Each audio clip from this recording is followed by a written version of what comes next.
हाँ, तो प्यारे विद्यार्थियों, कैसे हैं आप लोग?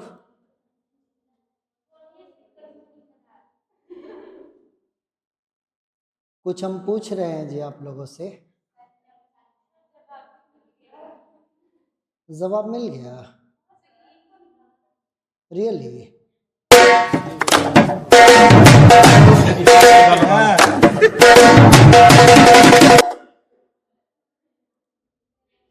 तो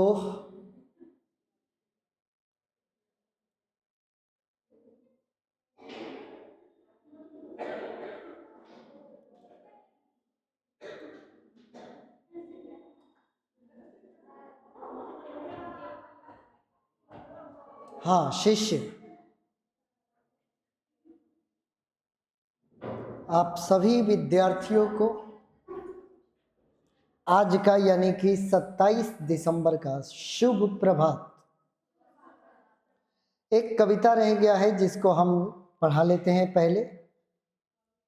हाँ, एक ही कविता बाकी है मेरे ख्याल से ना जी। कविता में यही ना बाकी है, ज्ञानेंद्र पति वाला अंतिम कविता। कविता की सूची चेक करके कोई बताइए कि और भी कोई कविता शेष है क्या?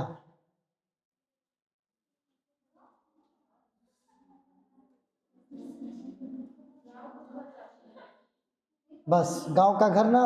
चलिए, ज्ञानेंद्र पति का जन्म 1 जनवरी 1950 को है। जन्म स्थान झारखंड के गोडा का पत्थर गामा है। माताजी का नाम सरला देवी एवं पिताजी का नाम देवेंद्र प्रसाद चौबे है। शेष जो इनके बारे में लिखी गई बातें हैं वो आप स्वयं से पढ़ लीजिएगा। अभी इनकी उम्र 74 वर्ष है। 74वां इनका जन्म दिवस आने वाला है।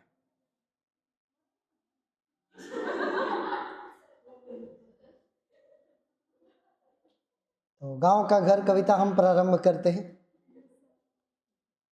गांव के घर के अंतःपुर की वह चौखट, टिकुली साटने के लिए सहजन के पेड़ से छुड़ाई गई गोंद का वह गेह, वह सीमा, जिसके भीतर आने से पहले खास कर आना पड़ता था बुजुर्गों को। खड़ाऊ खटकानी पड़ती थी खबरदार की, और प्रायः तो उसके उधर ही रुकना पड़ता था। एक अदृश्य पर्दे के पार से पुकारना पड़ता था किसी को बगैर नाम लिए, जिसकी तर्जनी की नोक धारण किए रहती थी सारे काम सहज शंख के चिन्ह की तरह। गांव के घर की उस चौखट के बगल में गेरू लिपि भीत पर दूध डूबे अंगूठे के छापे, उठौना दूध लाने वाले बूढ़े ग्वाल दादा के हमारे बचपन के भाल पर दुग्ध तिलक महीने के अंत में गिने जाते थे एक एक कर। अंतिम कविता है। भाषा एकदम उतनी ही है कि आप स्वयं से भी चीजों को समझ सके। ज्ञानेंद्र पति जी इस कविता में गांव के जीवन के बारे में चर्चा कर रहे हैं कि पारंपरिक समाज में जो गांव का परिवार होता है, जो वहाँ के रहने वाले लोग होते हैं, उनका जीवन शैली, उनका घर अब कैसा है। धीरे धीरे करते करते वो परंपरा विलुप्त होती गई। गांव के घर का वह दृश्य अब आपको वर्तमान में देखने को बहुत कम मिलेगा या फिर नहीं मिलेगा।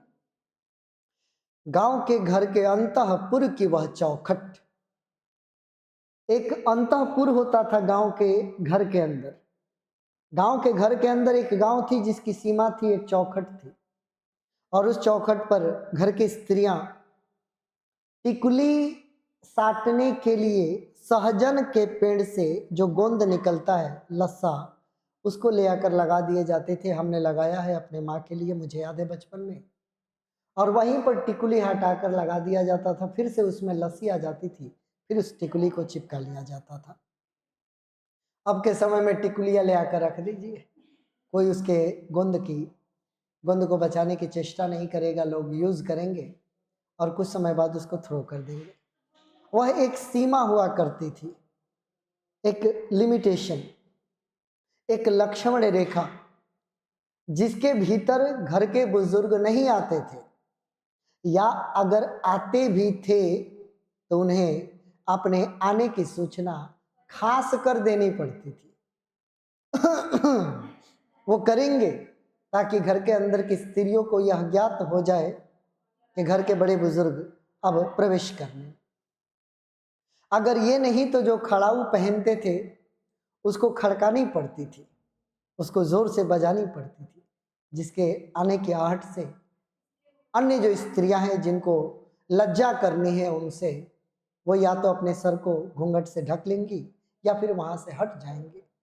वर्तमान में यह परंपरा अभी भी मौजूद है कई जगहों पर। धीरे धीरे लोग ये होते जा रहे हैं।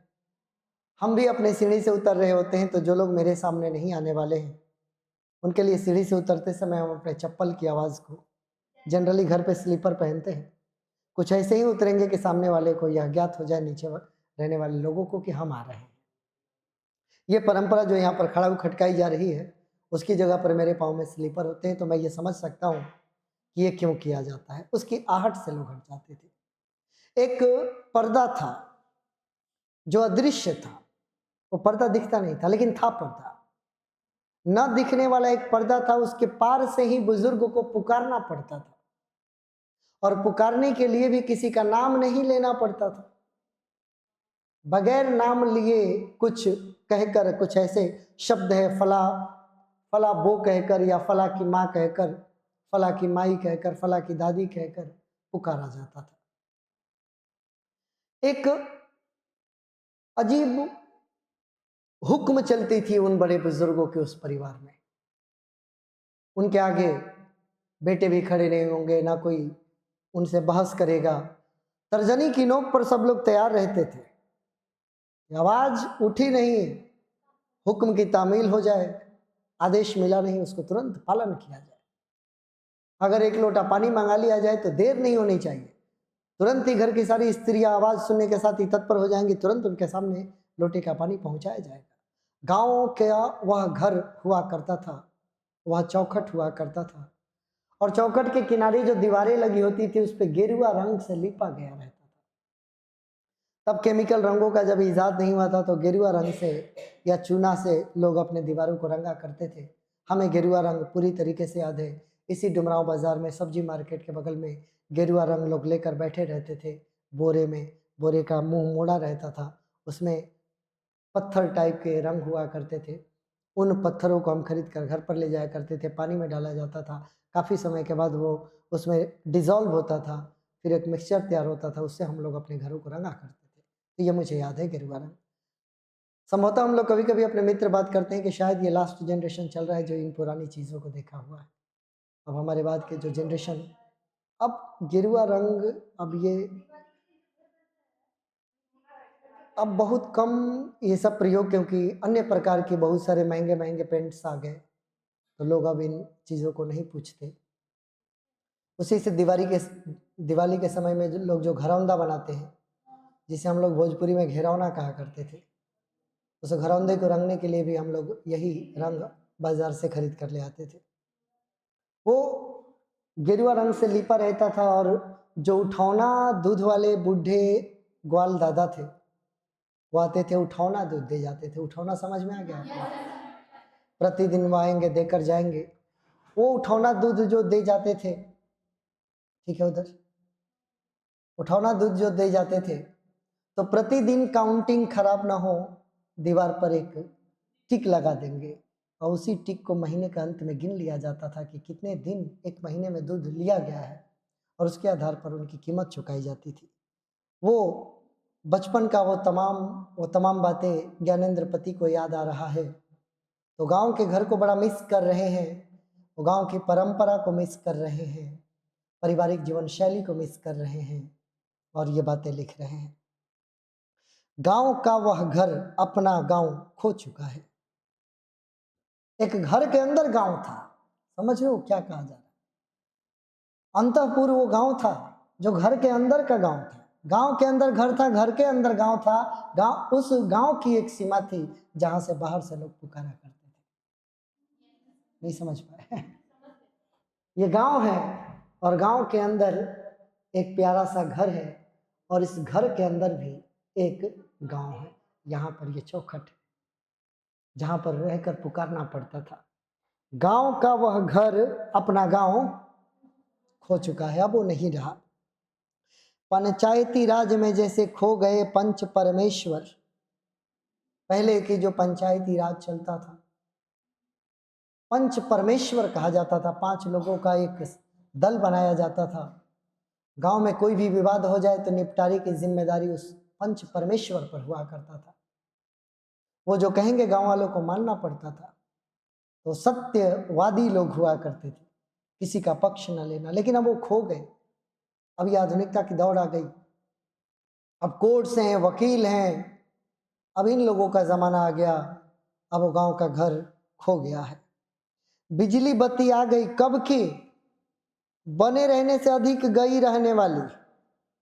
अब के बिटुआ के दहेज में टीवी भी, लालटेने हैं अब भी दिन भर आलों में कैलेंडरों से ढकी। रात उजाले से अधिक अंधेरा उगलती, अंधेरे में छोड़ दिए जाने के भाव से भरती। जबकि चकाचंद रोशनी में मदमस्त ऑर्केस्ट्रा बज रहा है कहीं बहुत दूर। पट भिड़काए की आवाज भी नहीं आती यहाँ तक, ना आवाज की रोशनी, ना रोशनी की आवाज। होरी चैती बिरहा आल्हा गूंगे, लोक गीतों की जन्मभूमि में भटकता है एक शोक गीत अन गाया अन सुना। आकाश और अंधेरे को काटते 10 कोस दूर शहर से आने वाला सर्कस का प्रकाश बुलौआ तो कब का कि जैसे गिर गया हो गजदंतों को गवा कर कोई।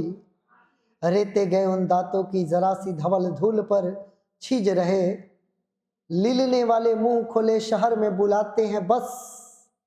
अदालतों और अस्पतालों के फैले फैले भी रूंधते रंधाते अमित्र परिसर के जिन बुलावों से गांव के घर की रीढ़ झुरझुराती है। आधुनिकता का जमाना आ गया। बिजली आ गई, बत्ती आ गई। लोगों ने अपने, जब नए पत्ते आते हैं तो पुराने पत्ते सूख कर झड़कर गिर जाते हैं। लोगों के जीवन में जब नए लोग आने लगते हैं तो पुराने लोगों को हम लोग अपने जीवन से निकाल फेंक देते हैं। तो वो लालटेन जो कभी अंधेरे को दूर करने का एकमात्र साधन हुआ करता था, बिजली आ गई, लालटेने दीवार पर टंगा गई और कोई देख न ले लालटेने को, उसके ऊपर से कैलेंडर टांग दिया गया। अब कैलेंडर के पीछे छुपा रहता है। लेकिन ये बिजली जो आई है, ये आई रहने वाली से ज्यादा गई रहने वाली है। नहीं समझ में आया? अब ना बिजली नहीं कटती जल्दी, कटती भी है तो बैटरी और इन्वर्टर होने के कारण हमें ज्ञात नहीं होता कि बिजली कटी तो कब कटी। जैसे कि मैंने एक रोज शायद 2 लोगों से पूछा, तो लोगों ने यही कहा, इन्होंने यही कहा कि हमारे घर पे सर इन्वर्टर है, पता नहीं चलता। लेकिन तब बिजली आई रहने वाली से अधिक गई रहने वाली हुई करती थी। तब टीवी देखने के लिए हम लोग बल्ब जहाँ जहाँ टंगे होते थे वहाँ वहाँ ताकते रहते थे कि लाइट आया कि नहीं आया। आया कि जहाँ है वहीं से 90 किलोमीटर प्रति घंटे की रफ्तार से दौड़ते हुए सीधे घर है। टीवी स्टार्ट, चैनल ऐसे बदलता था, खट खट खट खट। आइल रे झिलझिला तरे अंटीना, तो घुमाएंगे। आइल एगो ऊपर सिलाएगा, आइल तना आइल तनी और घुमाओ, पूरी पट्टी ले जो। ऐसे चिल्लाते थे लोग, तब साफ होता था। ऊपर से ये टोका फंसा कर बिजली चलता था, तो उस कार्बन अक्सर उसमें लग जाता था। तो एगो बड़का डंडा रखे रहते थे, एगो द्वार पे आदमी खड़ा रहेगा, एगो उसको ऐसे करेगा, मारेगा डंडा से, आइल। तो उधर से कहते थे हाँ छोड़ दे छोड़, ना ना चल चल, फिर से वो हिलाता था। ये एक जमाना हुआ करता था। लालटेनों को हम भूल गए क्योंकि बिजली आ गई। अब जब शादियां होने लगी तो बेटे के बाप तमन्ना करने लगे कि अब की बार जो बेटे की शादी करेंगे तो दहेज में टीवी ले लेंगे। टीवी ले लिए, पता चल रहा है कि बिजली आई रहने से अधिक गई रहने वाली है। टीवी वैसे ही, और टीवी को भी क्या छुपा कर रखा जाता था, उतना तो नई दुल्हन को भी पर्दे नहीं लगाए जाते थे जितने कि टीवी को लगाए जाते थे। इतना अधिक उसके लिए फुल पैक्ड पैकेट बनाया जाता था, दरवाजे बनाए जाते थे अलमारी की तरह। उस दरवाजे के ऊपर फिर एक सुंदर सा पर्दा लगाया जाता था। झाड़ पोछ, इतनी इज्जत आज की टीवी सोचती है कि इससे पहले तो वो सादा टीविया था कि इतनी सेवा होती थी, अब तो टीविया पोछाइयो नहीं रहा है, धूल पड़ जा रहा है तो सप्ताह में एक दिन इसको पोछ लिया जा रहा है। ये सोच रहा होगा कि मैं इतना एडवांस्ड हूँ फिर भी मेरी कोई कदर नहीं, तब एकदम एडवांस्ड नहीं था फिर भी इतनी कदर हुआ करती थी। तो जो हमारे पास नई टेक्नोलॉजी आती है उसकी कदर हम करते हैं जब वो हम अब कॉमन हो गया। मोबाइल को ही ले लो, मोबाइल जब आया किसी के पास मोबाइल हो, अब तो समझ जाओ कि बगैर घोषणा किए वो गांव का सेलिब्रिटी से कम नहीं है। अगर रिंगटोन बज गया, हेलो बोल दिया, हेलो महाराज, मैं गांव का आदमी, बाजार का आदमी उसी की ओर ताक रहा है। ये टाइम हुआ करता था और ये टाइम हमने देखा है कि क्या, तो जब भी कोई नई चीज आती है ना उसकी वैल्यू इतनी अधिक होती है। आज हमारे पास ये आईफोन मौजूद है लेकिन हमारे पास एक सादा ब्लैक एंड व्हाइट एक 6,500 का खरीदा हुआ इतना बड़ा मोबाइल था हमारा, हमको आज भी याद है कि उसकी वैल्यू जितनी हो गई उतनी इसकी वैल्यू नहीं है, जितनी इसकी वैल्यू नहीं है इससे अधिक तो सादे टीवी की वैल्यू किया था हम लोगों ने, क्योंकि वो टेक्नोलॉजी नहीं थी सबके पास, तब मोबाइल नहीं था सबके पास। तो वो मिस्ड कॉल मारना है ऐसा कहकर हम लोग बाजार में भाव जमाया करते थे। कहा जाता था दोस्त से कि जाएंगे फोन करना, 2 रुपया एक कॉल का लगता था हमारा टॉक टाइम। एक फोन उठाइएगा, 1 सेकंड या 60 सेकंड बतियाइए, 2 रुपया आपका कटेगा।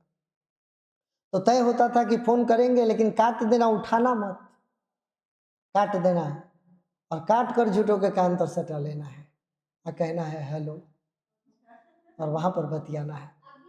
एकदम अवश्य पूरा किए हैं तनी मुनी।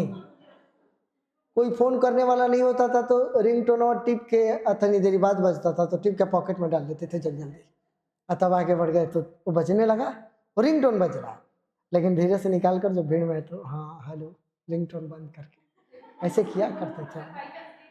वो टाइम था नहीं, उस समय लोगों को मोबाइल समझ में आता था जी। मोबाइल तो इतना नहीं समझ में आता था कि मोबाइल हो तो लोग पहुंच जाते थे आपके यहाँ, तनी बबुआ एगो फोन लगा देना, ये जब बैलेंस का ठिकाने नहीं, खाली मोबाइले है, 1 रुपया बैलेंस नहीं है उसमें, इनकमिंग है खाली, आउट गोइंग की कोई सुविधा नहीं है।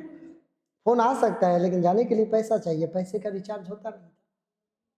तो अब इज्जत ना जाए इसके लिए हम लोग फोन लगाकर, और कुछ उस समय एक सेटिंग था, कुछ ये नहीं कहता था कि आपके पास बैलेंस नहीं है, ये कुछ और बोलता था, the number you are calling can not be, ऐसा कुछ बोलता था। तो हम लोग लगा के कनवा में सटा देते थे उसके और कहते थे कि देखिए वो फ़ोन नहीं लग रहा है, और तो बैलेंस नहीं है तो फ़ोन कहाँ से लगेगा। तो मोबाइल इतना भी नहीं समझ में आता था। यहाँ पर बात बत्ती और लालटेन से हो रही है, इसके माध्यम से मैंने तुमको टीवी और मोबाइल भी समझाया।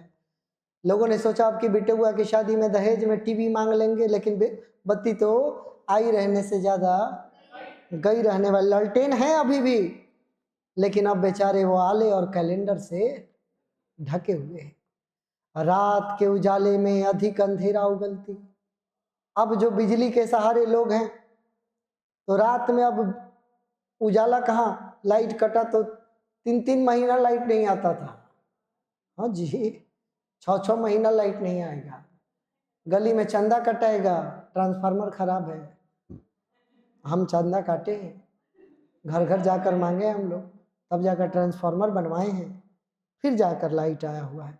वो जब ट्रांसफार्मर बनने लगता था पूरे मोहल्ले के लोग ट्रांसफार्मर उठवाने के लिए, डोर खिंचवाने के लिए पूरा मोहल्ला रोड पर, वो एक टाइम था। आज बिजली मिस्त्री आ रहा, किसी को फुर्सत नहीं है कि साथ में खड़ा हो जाए, पहले पूरा मोहल्ला इकट्ठा होता था। ट्रांसफार्मर आ गया है, ट्रैक्टर से आ गया है, उतरवाना है, चीटी की तरह टांग के रखा जा सकता है, इतने लोग वहाँ पर मौजूद हैं। अब यही समझ जाइए, खबर आ जाती थी कि ट्रांसफार्मर आने वाला है, वो एक टाइम था। लेकिन आज भी शहर में कहीं ऑर्केस्ट्रा चल रहा है। ज्ञानेंद्र पति कह रहे हैं कि गांव में तो अंधेरा है लेकिन शहर में कहीं ऑर्केस्ट्रा, समझ गए, डांस नाच कह रहा है, भोजपुरी स्टाइल में बात कर रहा है। तो डांस वगैरह का जो पार्टी होता है, ऑर्केस्ट्रा कहीं बज रहा है बहुत दूर, कान बैठाई रहिए तो सुनाई देगा कि कहीं दूर, लेकिन वहां की ना आवाज आती है, ना वहां की रोशनी, ना रोशनी की ना आवाज की।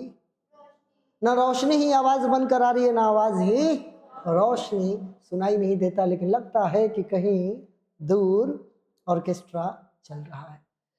अब उस ऑर्केस्ट्रा की आवाज में इतनी ताकत है कि हमारे जो गीत थे पहले, जैसे बिरहा, होरी, चैता, जो चैती हम लोग चैता कहते हैं, चैत्र में चैती गवाया जाता है, होली में होरी गवाया जाता है, बिरहा होता था। बिरह का गीत बिरहा हुआ करता था, जिसमें विरह होता था, दर्द होता था। एक पूरी कथा को गीत के माध्यम से व्यास लोग मंच पर प्रस्तुत करते थे। वो आल्हा गीत हुआ करता था, जो एक ढोलक बजाकर पूरी कथा सुना देगा, वो आल्हा गीत। वो सारे के सारे गीत अब गूंगे हो गए, क्योंकि इस ऑर्केस्ट्रा की आवाज ने उन्हें गूंगा बना दिया, दबा के रख दिया। अब हमारी अपनी लोकगीत भटक रहा है कहीं कहीं, न कोई उसे सुनने वाला है, न कोई उसे गाने वाला है, सुनाने वाला है। शोक गीत की तरह भटक रहा है, आकाश और अंधेरे को काटकर। लेकिन दूर शहर में कभी वो सर्कस आता था। सर्कस के सबसे उछले पाइप पर एक लाइट लगाया जाता था। उस लाइट का काम क्या था कि 10 कोस दूर के लोगों को वो बुला ले। वो घूमता था, और चूंकि ऊंचाई बहुत अधिक थी और घरों के ऊंचाई उतनी नहीं, एक तला से ज्यादा किसी का था नहीं, तो दूर से दिख जाता था कि वहां पे सर्कस आया है। और वो प्रकाश चमकता था। वो प्रकाश बुलौआ कहा जाता था उसको, कि बुलाने वाला प्रकाश लोगों को। वो तो कब का, ठीक वैसे ही जैसे अपने गजदंतों को गंवा कर गिर गया है कोई, और अब वो दांत नहीं, और वह हाथी बिना गजदंत के इस जंगल में छिज रहा है, भटक रहा है। अब वो सर्कस का जमाना भी अब खत्म हो गया। तुम लोग तो सर्कस का नाम भी देखे भी हो, पुराने टाइम वाला, जिसमें बाघ, शेर, हाथी सब आते थे। सच में शेर, इसी साफा खाना रोड में जहां पर कबाड़ी है, अभी के समय में एक कबाड़ी मिलता होगा साफा खाना रोड के पास, वहां पर एक शराब की भट्टी हुआ करती थी, जहां पर अभी एक सब्जी वाले की दुकान है और एक समोसा वाले की दुकान है। नारा के ठीक पहले वो पूरा जमीन खाली था। हम लोग छोटे छोटे थे, दूसरी तीसरी क्लास में पढ़ते होंगे। पूरा मकान नहीं था, एकदम पूरा खाली। यहाँ पर सर्कस आया हुआ था। 30 दिनों के सर्कस में कोई ऐसा दिन नहीं था कि हम यहाँ पर नहीं आते थे। 30 दिन ये नहीं था कि अंदर सर्कस देखने चले जाएंगे, तो पैसा चाहिए। लेकिन बाहरे रखा रहता था बाघ, पिंजरे में। तो वो बाहर रखा रहता था ताकि लोग देखकर आकर्षित हो। रियल बाघ, रियल शेर, वास्तव में बड़े बड़े पिंजरे में लगा कर रखा रहता था। हम लोग उसमें जाते थे, देखते थे उनको। और एक दो बार अगर मौका मिल गया कहीं से छुपी होकर घुसना है तो घुस लिया। वहां पर जाकर देखे थे, सर्कस देखे भी थे, हमको याद है। तब शेर को वास्तव में उसमें करतब दिखवाया जाता था। शेर यहाँ करतब दिखा रहा था इसी सफाखाना रोड में। तब ये सफाखाना रोड और हमारा रोड एकदम कनेक्टेड था, क्योंकि बीच में खेत था, मकान नहीं थे, तो खेत पार कर करके हम लोग आ जाते थे सफाखाना रोड, बीचे बीच आ जाते थे। अभी तो रोड के रास्ता है, पहले एकदम पूरा खाली था इधर मकान एकदम। अभी प्रकाश बुलौआ, मुझे अभी भी याद है कि उसके ऊपरी सिरे पर एक लाइट लगा हुआ था, वो जलता था रात में, चमकता था, तो लोगों को लग जाता था कि सर्कस आया हुआ है। वो कब का मर चुका है। पुरानी परंपराओं को एकदम पूरी तरीके से खत्म कर डाला हम लोगों ने। अब ये चीजें आप लोग सुन रहे हैं तो आप लोगों को कितना आश्चर्य हो रहा है कि सच में शेर। किसी ने पूछा अभी हमसे, आप ही में से किसी ने पूछा ना, यानी कि आपको यकीन नहीं हो रहा ना कि सच का शेर, सच में शेर आते थे सच में। और बाहर से एक मोटरसाइकिल वाला लास्ट करतब दिखाता था। वैसे स्लॉपी बनाया जाता था फिजिक्स के अनुसार, और दूर से स्पीड करके मारता था वहां से जंप, फिर पूरा हवा में बाइक रहती थी, गिरता था। वो लास्ट खेल वही हुआ करता था। जोकर आते थे, पूरा वो झूलने वाला होता था, इस साइड से उस साइड, क्या आनंद था। वो सर्कस का। बोलो हाँ। अब तो शहर में अगर कोई बुला रहा है आपको, तो शहर में बुलाते ही हैं ताकि वो आपको लूट सके। अब गांव के लोग जब शहर चले जाते हैं तो गंध है चारों तरफ, मित्र नहीं अमित्र है चारों तरफ, आपका हित नहीं अहित चाहने वाले लोग भरे पड़े हैं। अब लगता है कि गांव के रीढ़ की हड्डी झुक जाती है, टूट जाती है जब वो शहर की ओर चला जाता है। बोलो हाँ। गांव का घर। आने वाले समय में म्यूजियम में कुछ चीजें रखी होंगी, तुम नहीं तो आज से 10-20 साल के बाद जो जेनरेशन आएगा वो मिट्टी का मकान म्यूजियम में देखेगा, खपड़ा क्या होता है म्यूजियम में देखेगा, घास फूस की झोपड़ी हो सकती थी वो म्यूजियम में अब देखेगा, क्योंकि हकीकत में तो अब देखने को नहीं मिलेगा। लालटेन तो अभी भी म्यूजियम में चला जाएगा। आपको तो एक ये नहीं पता होगा कि एक ऐसी भी रोशनी होती थी जो बल्ब की तरह एक जाली नुमा होता था, उसको बांध के ईंधन डालकर और हवा दिया जाता था तो वो चमकता था, उसकी लाइट बढ़ती थी बढ़ती थी बढ़ती थी। शादी विवाह में लोग उसका साटा हुआ करता था, लोग लेकर आते थे बारात में, 2-3 वैसी लाइट्स होती थी, पूरे बारात जहाँ रुकेगी वहाँ पर ये होगा। मुझे नहीं लगता कि आप लोग जीवन में देखे होंगे। हम लोगों ने ऐसे बारात को देखा है जहाँ पर बारात टिकी और वैसे लाइट्स। और एक नाच हुआ करता था, गोंड का नाच कहा जाता था पहले, वो एक अलग ही उसका बड़ा सा शराब की बोतल में पता नहीं कैसा दिया बनाते थे लोग, पूरा बहुत धधकता था दिया, उसकी रोशनी बहुत तेज हुआ करती थी, वही जलाकर वो लोग डांस किया करते थे, कॉमेडी दिखाया करते थे। ये सब पुरानी चीज़ें अब होती जा रही ख़त्म होती जा रही। तो मेरे प्यारे शिष्य, यहाँ पर इस चैप्टर को हम करते हैं समाप्त। कविताएं पूरी पढ़ा दी है, रोज में 2 छोड़कर लग रहा है सब पढ़ा दिया, तो और भी तो क्वेश्चंस आता है। हमारी और आपकी जिम्मेदारी कितनी की है कि आपका 100 में 100 बन जाना चाहिए, क्योंकि ये पूरा कोर्स करना तो मैंने आपसे फी लिया है, इसके बावजूद मैंने किसी भी चैप्टर जितना पढ़ाया ना इंसाफी नहीं किया है, हमने कंप्लीट पढ़ाया है। पढ़ाया ना, बोलो हाँ कि नहीं। समरी नहीं मारा मैंने, कितना भी लंबा हुआ छोटा नहीं किया, हमने पढ़ा दिया आपको। अब इससे जितने प्रश्न आएंगे आप लोग 100% बुक से एक भी नहीं छूटेगा, लेकिन लास्ट के जो 3 चैप्टर है ना, इनसे भी प्रश्न आता है। लास्ट के जो 3 चैप्टर हैं, लेकिन ये आसान भी, अगर थोड़ा सा हम पढ़ा दे आप लोगों को तो ये बहुत मजा आएगा तुमको आंसर करने में।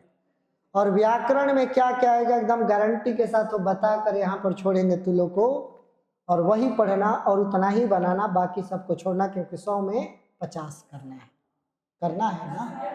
तो जो हम बोलेंगे वो बनाना तुम। कुल हमारा उद्देश्य हिंदी साहित्य में महारत हासिल करना तो अभी फिलहाल नहीं है, और ना मैं इस उद्देश्य से आप लोगों को पढ़ा रहा हूँ। मेरा उद्देश्य बस इतना है कि 100 में 100 हिंदी में भी बन जाना चाहिए। तो हम जो व्याकरण का नाम लिख देंगे कि तुम ये बनाओगे तो तुम वही बनाना, उससे उठपटांग मत चलना। आसान वालों की लिस्ट है मेरे पास, मैंने छांट कर देखा कि कौन कौन बच्चे आसानी से बना सकते हैं, तो उसकी एक सूची तैयार की है। कौन कौन छोड़ देना चाहिए उसकी एक सूची तैयार की है। तो जो छोड़ देना चाहिए छोड़ देना, और जो बन जाए वो बना देना।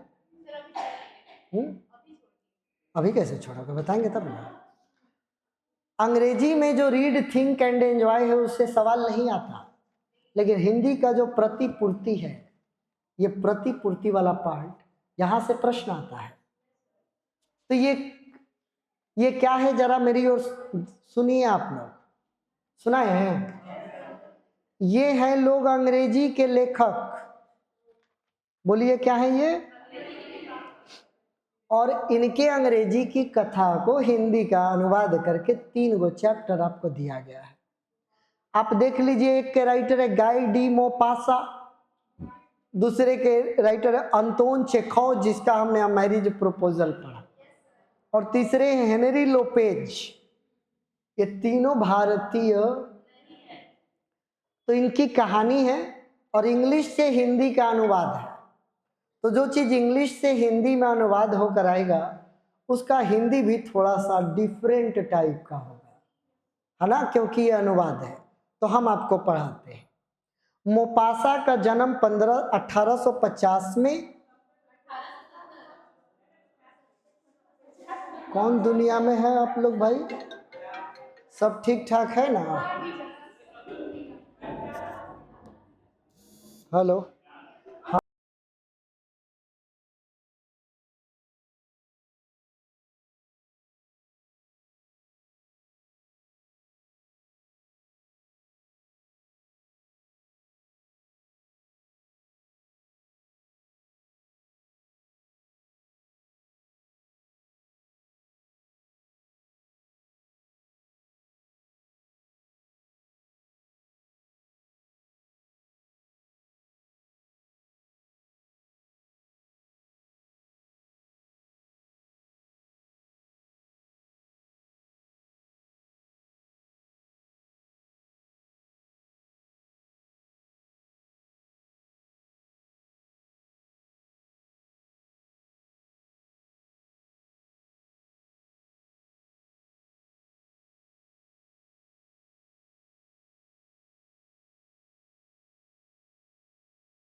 व्यवधान के लिए खेद है, लेकिन 1850 है और मृत्यु 1893 का है।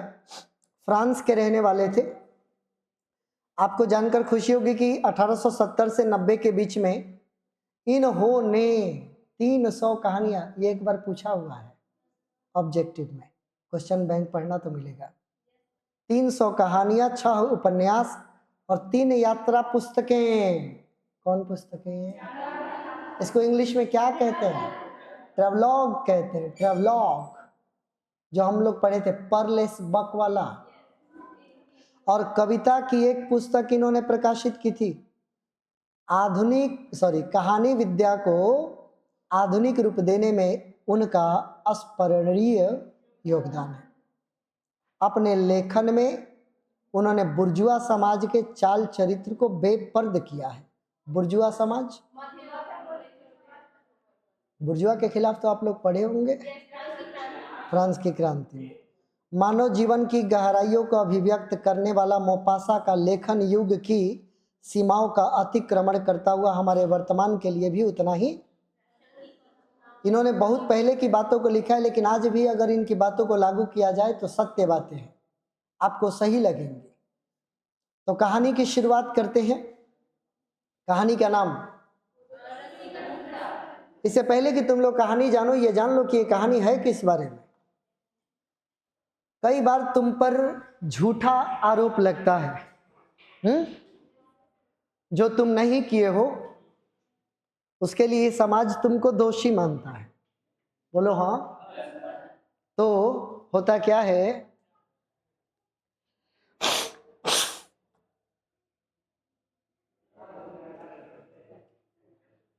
होता क्या है बाबू, कि आपको क्रोध आता है कि हम पर यह आरोप क्यों लगा, और आप चाहते हैं कि मैं इस जमाने को इसका सबूत दे दूं कि जो आप कह रहे हो वो गलत है और मैंने ये गलती। एक आदमी पर आरोप लगा और घर घर जाकर उसने अपने बेगुनाही का सबूत दिया, कथा सुनाई। लेकिन आप ये याद रखिएगा कि जब एक बार अफवाह आपके बारे में फैल जाए, आप कितनी भी कोशिश कर लो, लोग आपको वही मानेंगे। सब नहीं, लेकिन जो मानने वाले हैं वो तो ज़माना ये कहता है कि लोगों को, अगर तुम सही हो तो लोगों को तुम्हें सबूत देने और एक्सप्लेन करने की ज़रूरत, और अगर कोई कह रहा है तो छोड़ दो, उनको कहने दो, मस्त रहो अपनी ज़िंदगी में। ये कहानी में कहा गया है और मैं इसको अपने जीवन में अनुभव कर चुका हूँ, इसीलिए मैं बखूबी इस बात को समझता हूँ। एक आदमी परेशान हो जाता है, मरते दम तक वो अपने बेगुनाही कहता है कि मैंने ये नहीं किया, लेकिन आखिरी समय तक लोग उसका यकीन नहीं करते हैं और वहीं पर कहानी ख़त्म हो जाती है। ठीक है, तो फ्रांस की कहानी है, तो जो नाम होगा वो फ्रांसीसी होगा, जो शहर होगा वो भी फ्रांसीसी होगा। फ्रांस के लोगों के नाम के आगे मैत्र लगाया जाता है, जैसे कि हमारे यहाँ श्री, जनाब, मिस्टर लगता है, वैसे वो लोग मैत्र लगाते हैं। कहो, अरे बोलो, इतना समझ गए? गोदरविल जाने वाली सड़क पर किसानों और उनकी पत्नियों का सैलाब सा उमड़ा पड़ा था। गोदरविल जा रहे हैं बहुत सारे लोग, सड़कों पर लाइन लगा हुआ है। कौन जा रहे हैं? किसान, और उनके साथ उनकी, ये सब कहाँ जा रहे हैं? उपनगर की ओर जा रहे थे, क्योंकि पुराने टाइम पर आप लोग जानते होंगे कि सप्ताह में एक बार बाजार लगता था, तो वही बाजार का दिन था। पुरुष धीरे धीरे चल रहे थे, उनका शरीर बायां कंधा कुछ ऐसे, समझ आए, और टांगे एकदम ऐठी हुई थी। खेतों में कड़ी मेहनत करने के कारण उनके शरीर का ढांचा बिगड़ा हुआ था। नीले रंग की कमीज पहने हुए थे लोग, और उनकी कमीज पर माड़ पूरा लगाया हुआ था, जो कि धूप लगने से उनका कमीज चमक रहा था। माड़ एक प्रकार का लिक्विड है जो पहले के कपड़ों को उसमें डुबाकर और उसको कड़क बनाया जाता था, कड़कड़ाते थे वो। ना, वो माड़ नहीं, ये दूसरे प्रकार का लिक्विड है। हालांकि उसमें भी डुबा दीजिएगा तो वो भी इतना हार्ड होता है कि वो आपके कपड़े को कड़कड़ा देगा, है ना, वो कड़ा हो जाएगा, फूला टाइप का रहेगा। सबसे कम पैसे वाला हमारा स्कूल ड्रेस हमको अभी भी याद है, मम्मी जो खरीदती थी वो चमकता था, शाइन करता था, बहुत ज़्यादा चमकौआ कपड़ा उसको कहा जाता था। और हमारे यहाँ वाइट कलर का शर्ट और ब्लू कलर का पैंट चलता था जब हम लोग विद्यालय जाते थे।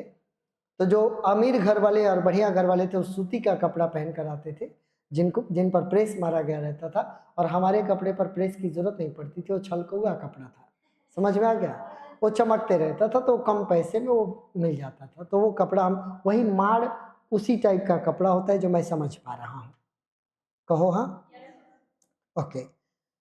कहाँ गया? हाँ, गन्ने और कफ पर सफेद कढ़ाई वाली कमीजें माड़ की वजह से ऐसे फूली हुई थी जैसे गुब्बारा उड़ने के लिए तैयार हो। माड़ जो लगा था तो कपड़ा, जो ये कपड़े के इस पार्ट को गन्ने गन्ने लिखा है, और जो यहाँ पर कफ लिखा है ये है कफ। समझ गए? ये और ये है कफ। अरे समझ गए यार, बोलो हाँ। हाई हाई, और जहाँ मोड़ते हैं हाई, और जहाँ हाई मोड़ते हैं, तो ये इतना ज़्यादा माड़ के वजह से फूला हुआ था कि ऐसा लगता था कि गुब्बारा पहने हुए हैं सारे लोग और सब उड़ने के लिए, और हर गुब्बारे में से एक सिर, दो बाह और दो पैर बाहर निकले हुए थे। समझ में आ गया? गुब्बारे की तरह कपड़ा पहने हुए थे सारे लोग। कुछ लोग गाय या बछड़े को रस्सी से पकड़े चले आ रहे थे, और पीछे पीछे चल रही थी उनकी बीवियां डंडे से पशुओं को हाँक रही थी। ठीक है, आगे चले ना, जहाँ पर हार्ड होगा वहां पर बताते चलेंगे। उनके हाथों में बड़ी बड़ी टोकरियां थी, किनके? पत्नियों के, जिनमें से मुर्गे, मुर्गियां और बत्तखें झांक रही थी टोकरियों में। वे अपने पतियों की अपेक्षा अधिक तेजी और जीवंतता के साथ चल रही थी। उनका शरीर ठीक ठाक था, चल रही थी ठीक से। कहो हाँ। ये दुबली पतली औरतें छोटे से शॉल में लिपटी हुई थी, ठंड का समय था। उनके सिरों पर एक सफेद कपड़ा बंधा हुआ था, ऐसे जो बांध कर चलती है। देखे होगे कुछ कुछ जगहों की औरतें यहाँ पर सफेद कपड़ा बांधी रहती है, और उन्होंने टोपी लगा रखी थी। तभी उनके बगल से एक घोड़ा गाड़ी निकली, जिसमें दो पुरुष आगे की सीट पर अगल बगल बैठे थे, और एक स्त्री पीछे वाले में दोनों तरफ का डंडा पकड़ कर बैठी थी। घोड़ा गाड़ी का समझ गए क्या? आगे दो पुरुष हैं, पीछे एक स्त्री है जो कि बीच में बैठी है और दोनों उनके डंडे को पकड़ रखी है। कहो दो हाँ कहो। ओके। ताकि हिचकोले खाती गाड़ी से वो औरत हिचकोले खाएगी ना, गाड़ी घोड़ा गाड़ी। बैठे नहीं हो क्या घोड़ा गाड़ी पर? अभी हम राजगीर गए हुए थे घूमने के लिए, वहाँ पर घोड़ा गाड़ी ही अलाउड था, तो एकदम डर लग रहा था कब किधर हो जाए, ना सौकर है ना कुछ भी, खड़ा खड़ा तो पकड़िए कर पूरा बैठना पड़ता था। और जब वो रुक जाता था, जब पहला स्टेप लेता था तो एकदम इतना झटका, एकदम पकड़े नहीं तो गए भूगुन के भरे नीचे। क्योंकि बाकी जो इंजन वाली गाड़ियां हैं तो उसमें गियर और एक्सेलरेटर ड्राइवर हिसाब से लेता है कि गाड़ी आराम से आगे बढ़े, और घोड़ा के पास एक्सेलरेटर वगैरह है नहीं, वो रुका है अचानक से पैर मारा तो झटका मारेगा। फिजिक्स कहता है ना, गाड़ी अचानक से आगे बढ़ेगी तो हमारा शरीर मोशन में आएगा। Okay okay okay. गोदरविल के चौराहे पर लोगों की भीड़, इंसान और जानवर इस भीड़ में, मतलब भीड़ केवल लोगों की नहीं थी, जानवर भी उसमें मिले हुए थे।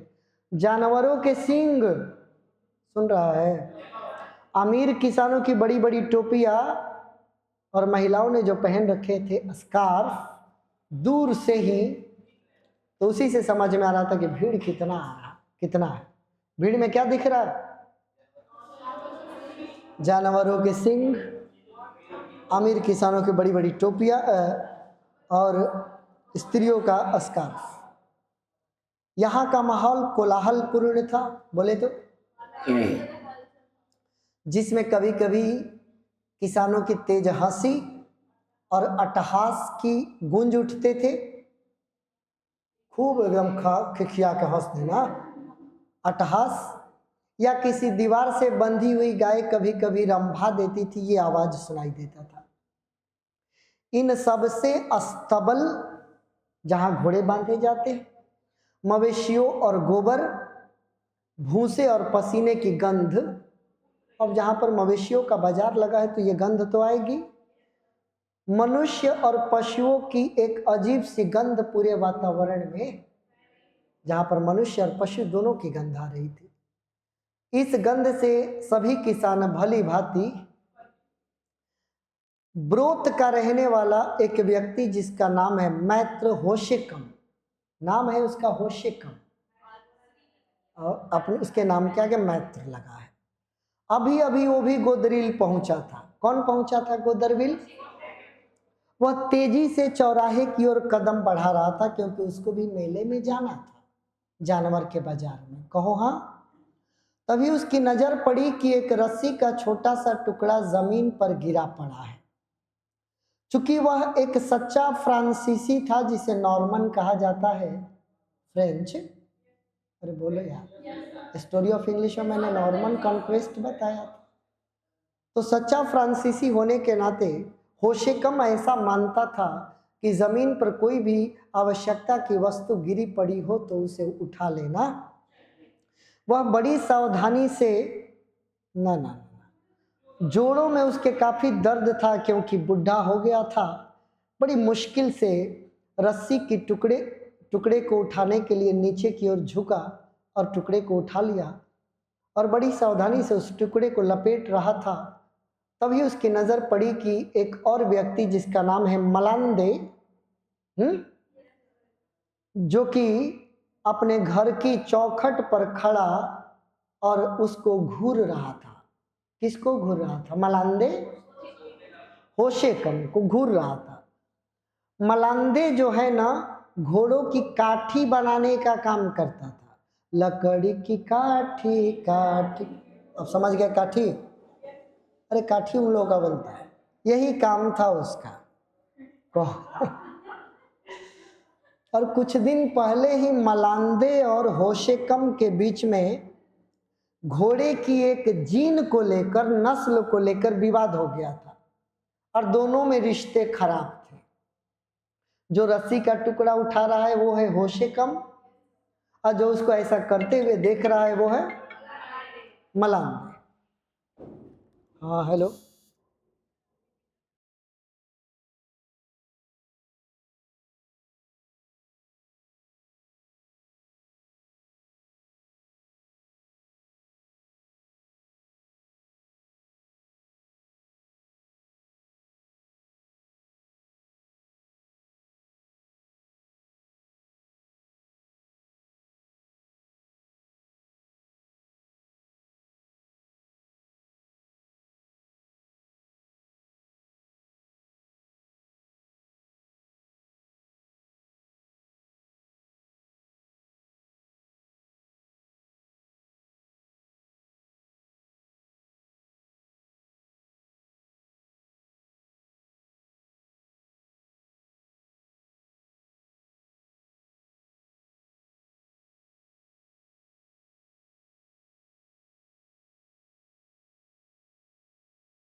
व्यवधान के लिए खेद है। तो जो देख रहा था वो कौन था? मलांदे। और जो रस्सी का टुकड़ा उठा रहा, और दोनों के बीच दुश्मनी किस बात पर हुई थी? घोड़े की जीन पर विवाद हो गया था दोनों के बीच में। रिश्ते दोनों के, दोनों ही दुश्मनी जल्दी भूलने वाले। जब होशे कम ने देखा कि उसका शत्रु उसको देख रहा है कि धूल से सनी हुई एक रस्सी मैं उठा रहा हूं, ये सोचकर उसे बड़ी शर्म आई। तो होशे कम ने रस्सी के टुकड़े को जल्दी से अपने कमीज के अंदर छुपाने की कोशिश की और अपने पतलून की जेब में रख लिया, और यह दिखाने की कोशिश की कि जमीन पर वह अभी भी कुछ ढूंढ रहा है, उसको मिला। उसने दिखा दिया कि मेरे को कुछ मिला नहीं है।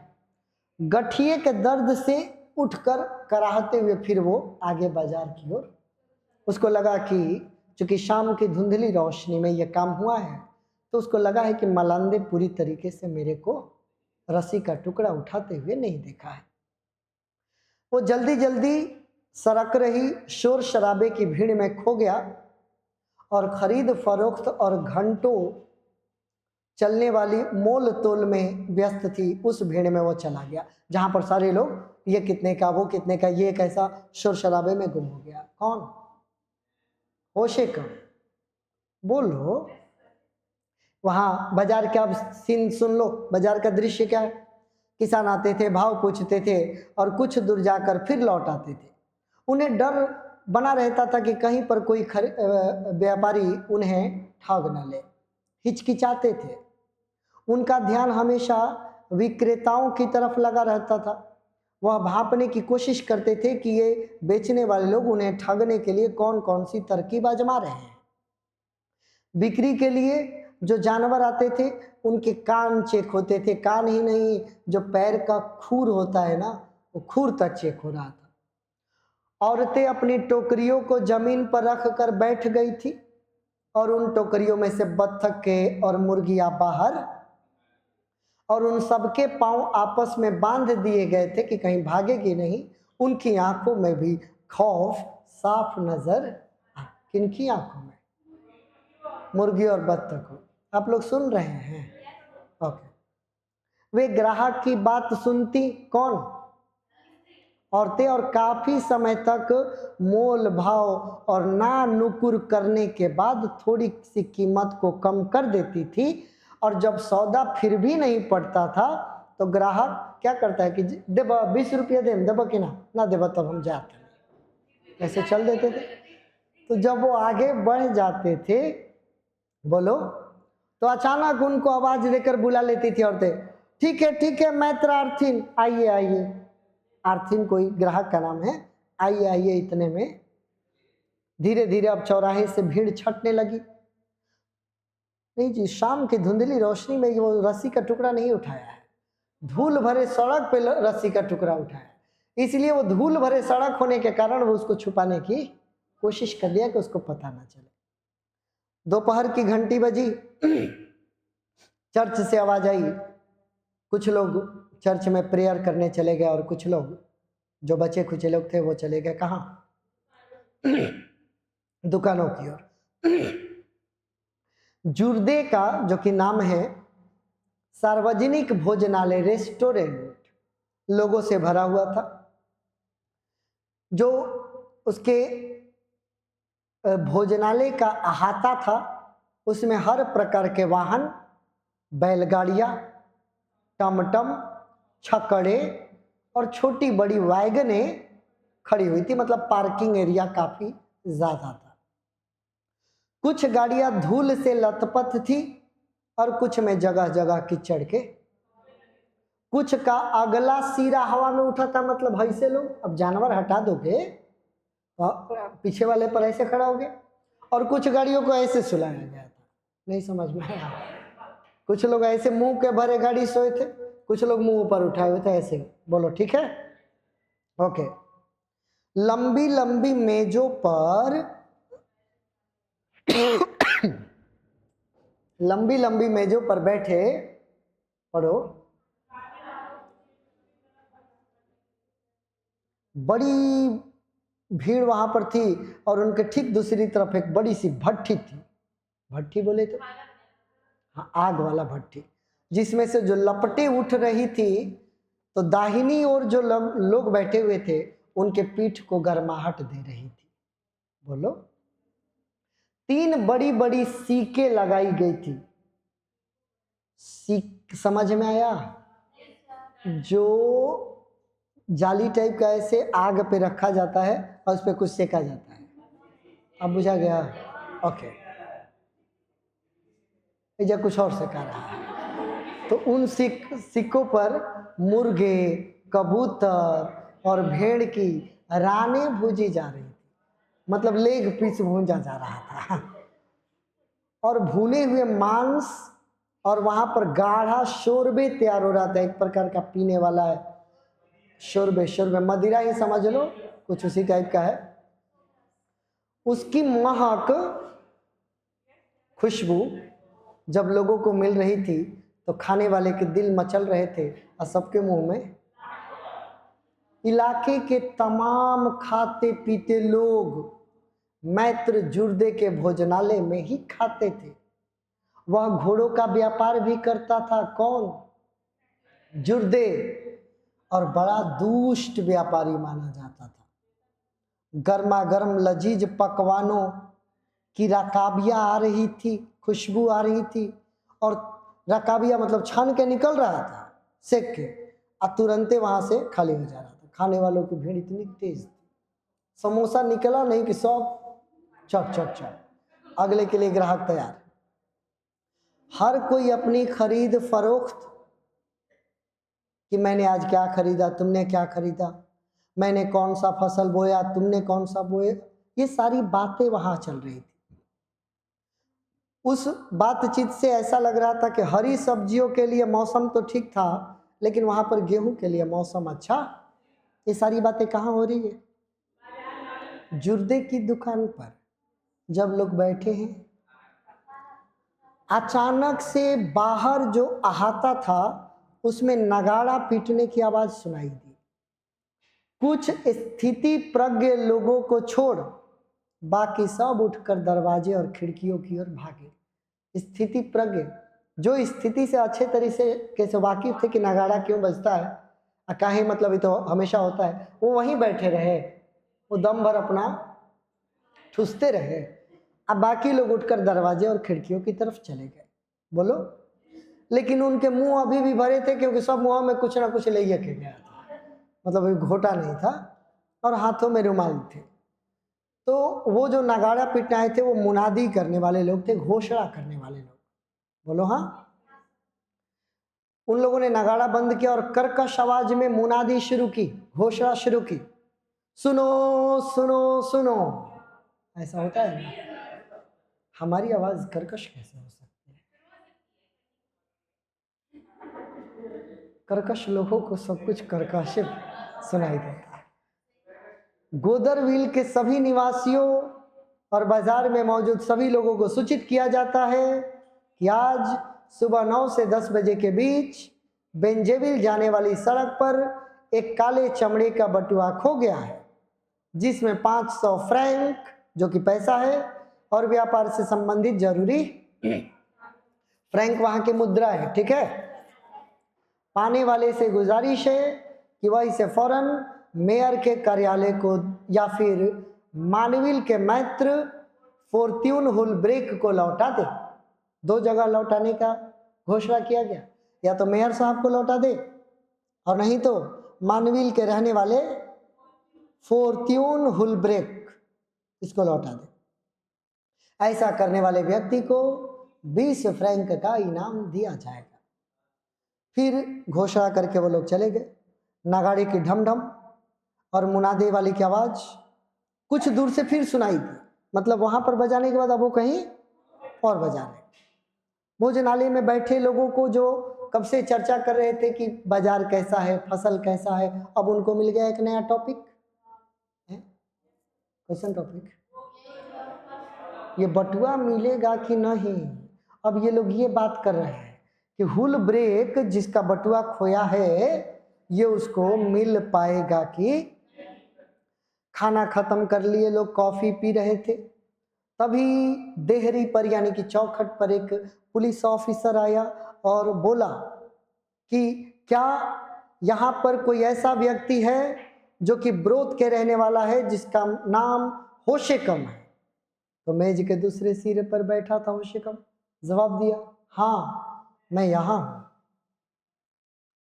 अफसर ने कहा कि होशेकम, क्या आप अभी के अभी मेरे साथ मेयर के कार्यालय में चलने की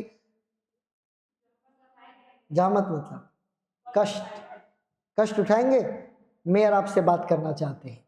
बेचारा होशेकम परेशान हो गया कि पुलिस और मेयर, मुझे क्यों। उसने गिलास का एक घूंट खाली किया और उठकर चल दिया। गठिए की वजह से सुबह से जो जितना झुका था अब कुछ और झुक गया है। बार बार दोहरा रहा था कि अरे हाँ हाँ हाँ भाई मैं चल रहा हूँ चल रहा हूँ। पहुंचा मेयर हत्थे वाली कुर्सी पर, नहीं समझे, हत्थे वाली कुर्सी पर बैठकर उसका इंतजार कर रहा था।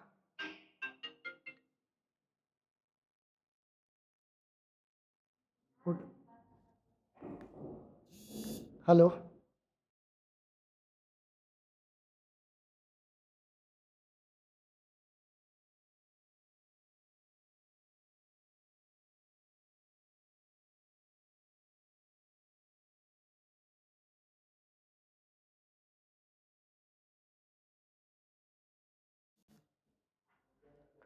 हाँ जी, क्या अभी बोल रहे थे हम आपको? मेयर बैठा था, वह मेयर इस इलाके का नोटरी भी था, एक प्रकार का जज था, है ना। वह एक मोटा और गंभीर किस्म का इंसान था और आवाज भारी भरकम थी। ठीक है, तुमको बुलाए भी नहीं थे, अब आ गया है तो हई, अब हई पुष्पाराज जी का कर रहा है, तो जाओ फिर यार जाओ। तो तुमको जाना है तो उसको कहीं टंग रहा है कब से। कैसा आदमी था जी? अब बोलना भी भारी भरकम उसको मंजूर था। हाँ कहो। उसने कहा हाँ तो मैत्र होशे कम, आज सुबह आपको बेंजेविल जाने वाली सड़क पर मानविल के मैत्र हुल ब्रेक का गिरा हुआ बटुआ उठाते हुए देखा गया था। जहां से ये रस्सी का टुकड़ा उठाया है वहां पर कहा जा रहा है कि तुमने ही उठाया है बटुआ है। किसान बेचारा भौचक्का सा मेयर को देख रहा था, वह अपने ऊपर किए गए शक से एकदम घबरा गया था। बोला मैंने बटुआ उठाया? हाँ तुमने, तुम्ही ने, ईमान कसम मैं इस बारे में कभी सुना भी नहीं, लेकिन तुम्हें ऐसा करते हुए देखा गया। देखा गया है? मुझे किसने कहा है कि उसने मुझे देखा? एक व्यक्ति है जिसका नाम है मलांदे, वो काठी बनाने वाले हैं। तो बुढ़े को सुबह की घटना याद आई, तो मामला समझ गया। ओ अब गुस्से में इसका चेहरा एकदम लाल हो गया। बोला कि ओह तो उसने मुझे देखा। अरे अंधा कहीं का, उसने मुझे ये रस्सी उठाते हुए देखा? ऐसा कैसे हो सकता है?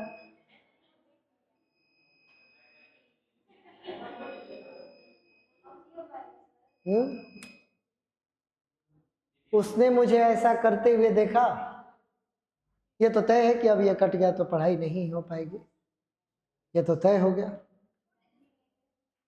है। छोड़ दीजिए ना,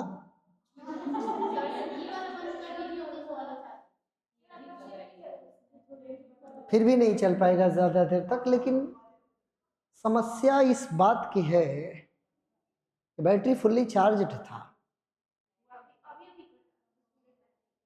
लाइट कब कटा है? हाँ क्योंकि एक बार आवाज आई लाइट कटने की। ये आश्चर्यजनक बात है। फिलहाल अभी पढ़ाई को मैं यहीं पे रोक रहा हूँ।